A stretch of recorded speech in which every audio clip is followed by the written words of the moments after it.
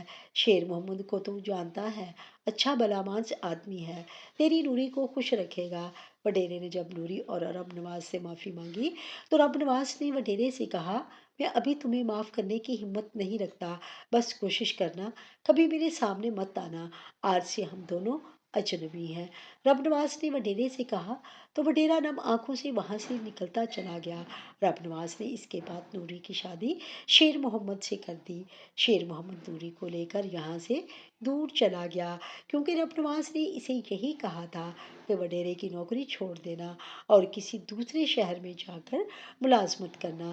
نوری شیر محمد کے ساتھ بہت خوش ہے اور گزشتہ زندگی کے بارے میں جب کبھی سوچتی تو اس کے دل میں ایک دکھ کی لہر اٹھتی ہے، تاہم شیر محمد کی محبت اور اس کا ساتھ اسے اس دکھ کی کیفیت سے نکالنے میں کامیاب ہو جاتا ہے اور نوری کو خوش دیکھ کر رب نواز بھی خوش اور مطمئن ہے۔ رہا وڈیرا تو وہ آج بھی اپنے گناہوں کی سزا بھگت رہا ہے، آج بھی وہ نیم پاگل سا اپنے بیٹے کو یاد کر کے روتا ہے۔